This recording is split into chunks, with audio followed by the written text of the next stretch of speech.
All right, everyone, welcome back into another NFL DFS video. My name is Eric Paulzine with 9 to 5 Sports. Going to be getting into the ownership leverage here for week 13.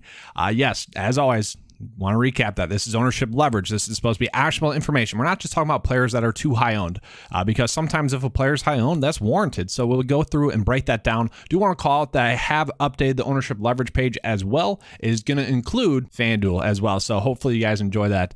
Just a reminder, if you guys enjoy this coverage, make sure to give a like and subscribe. That helps me be able to put out more content for you guys, trying to get to 5,000 subscribers before the new year. Only way I can do that is with your guys' help. All right, let's get into it right now. So I do want to call out, I do have a new page that I'm working on. It's the beta cheat sheet. Okay, I think it's going to be a more simplistic view.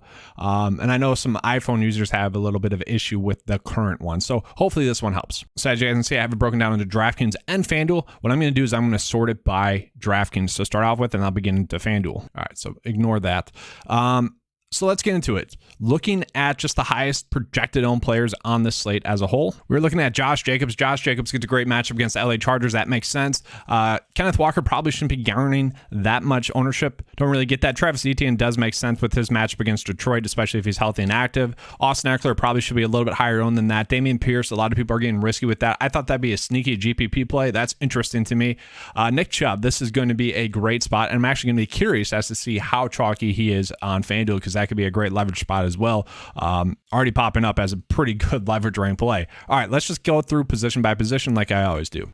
All right, so here we go. Starting out with the quarterback position. The highest projected owned quarterbacks are going to be Joe Burrow, which makes sense. Gets a great matchup against KC. Definitely a little bit too cheap. We can see ownership rank about 12, but still a little bit under owned at 14 leverage rank on the whole slate. But just a reminder, quarterbacks and tight ends are always kind of ranking out a little bit lower owned than they should be. I think that's part of the reason why there's only one of them. That's part of the reason why, but it just kind of always happens, just so you guys know.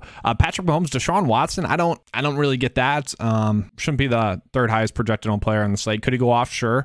The weakness with Houston is definitely the rush defense, and maybe people are thinking he's going to rush the ball. Geno Smith, probably over-owned.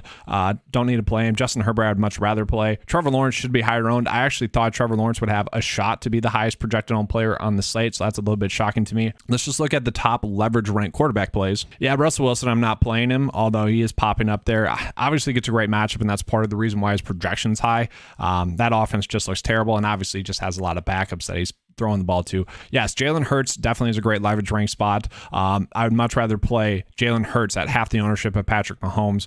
I know Mahomes gets a great matchup, but so does Jalen Hurts. So that could be a great leverage rank spot for you as well. And now let's look at it on the FanDuel side. So FanDuel side, Joe Burrow, still the highest projected owned quarterback, and it's about the same actually for the highest projected owned quarterbacks on the slate. Let's see which ones are going to be ranking out as the top leverage rank plays on FanDuel. Jalen Hurts is actually popping up as the highest ranked quarterback leverage rank play on the slate, so that's encouraging. Then Marcus Mariota against Pitt, that's not terrible. Like, he could have a good game. I don't hate that idea. Not someone you're particularly loving, but we could see that. That's within the realm of possibilities. So let's get into the quarterback position.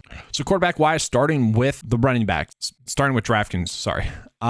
Josh Jacobs is going to be the highest projected owned running back on the slate. Then Travis Etienne. Yes, the running backs are garnering a lot of ownership.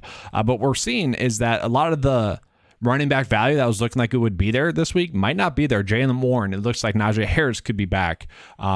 Michael Carter is going to be inactive. James Robinson, I think, is going to be a sneaky kind of value play. A lot of people might forget about him. That's still something we need to get news on, though, to make sure that he's going to be active, because if he's active, I think he's starting. A lot of people are going to Zonovan Knight still at 5% projected ownership. That's a little bit high. Want to call out on FanDuel, 11% projected owned. So that is kind of crazy. Let's look at the top running back leverage rank plays. Jamal Williams. Now that's a little crazy to me. I don't know if I particularly agree with that, but the guy has been scoring touchdowns. Okay. I probably won't play him, but yes, Austin Eckler is a player I think we can gain some nice leverage on the field. Looking at his ownership compared to others around him, you got Josh Jacobs getting higher percent projected ownership. Christian McCaffrey getting 10 in a little bit more difficult matchup for him. I don't know if I agree with that. You got Derrick Henry getting double digits in a difficult matchup. And then you got Nick Chubb. Nick Chubb, I would just jump on that, guys. That is a very low ownership. He's half of Josh Jacobs, and he gets equally as, or an even better matchup. Sure, he doesn't get as much work in the passing game, but I don't know if that's going to matter this week. Kenneth Walker, I don't know. That's a little bit too high for him. I'd rather play David Montgomery, I think. Heck, I'd rather take the price discount and go with Kyron Williams in an easy matchup. Now let's look at the FanDuel ownership. Okay, so a lot of people are going with Dameon Pierce in that plus matchup, because, well, half point PPR, it doesn't matter as much. That does make sense, and he is at a cheap price point. That is difficult, though.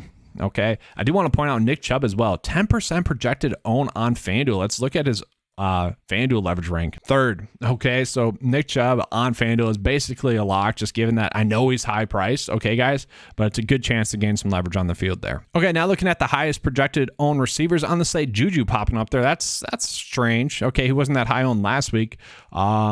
Christian Kirk in a tougher matchup. I don't hate that. I do like the idea of stacking that game, so it does make sense that both Christian Kirk and Zay Jones would be high owned, but at the same time, it could very well just be a Marvin Jones game as well.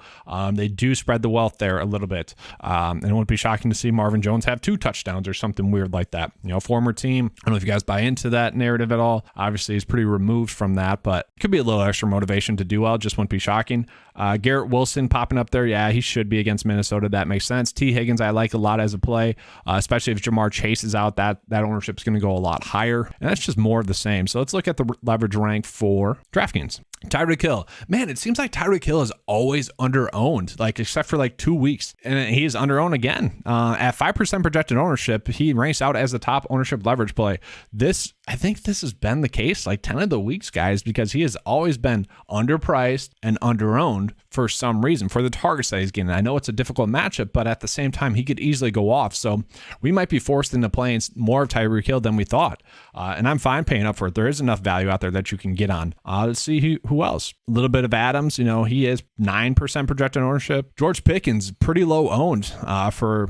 was that top 10 leverage rank for a receiver? That's interesting to me. Okay, now let's look at FanDuel. So FanDuel, Devontae Adams. Wow, almost 20% projected own. That is a little bit crazy, and that's because he's cheaper on FanDuel than he is on DraftKings. I think that's the biggest reason. Typically, you don't see that happening. ASB getting pretty chalky as well on FanDuel. That's very interesting. Christian Kirk. Yeah, I don't know if you have to eat Christian Kirk chalk. Can he go off and break the slate? Yes, I certainly think he has a great chance to do that. He could easily go for 30 fantasy points and won't shock anyone. At the same time, if he's going to be the third highest projected own receiver on the slate, you could fade that, okay? And you don't have to. I want to call out Keenan Allen as well, guys. Keenan Allen is one of the players that I think is a very strong play across the board this week. A very safe play as well. He went for double-digit DK or fantasy points against the Raiders in week 1. He only played 33% of the snaps. Could you imagine if he played 90% of the snaps like he's going to this week? Do the math on that. That's almost 30 DK points. Now, obviously, that's not going to happen, but 20 is not out of the realm of possibilities. 7% on DraftKings and 8.3 on FanDuel is just crazy. Please roster him, guys. And then lastly, we're looking at tight end, just looking at who's the highest owned. Pat Freiermuth, it makes sense. And then Kelsey on FanDuel, and then Pat Freiermuth. Yes, I agree with that. Let's look at leverage rank. TJ Hawkinson popping up. That makes sense. He's been a very consistent fantasy producer this season, especially since he's joined the Vikings, and that's going to be the same case on FanDuel. Now let's look at FanDuel. Who else is popping up there? About the same people. All right, that's all I have for you guys for this video. Hopefully this is going to help you guys, give you guys some plays that you can be on a little bit more or a little bit less than you should be. All right, hopefully you guys enjoyed it. If you did, give a like and subscribe. And as always, guys, let's keep cashing.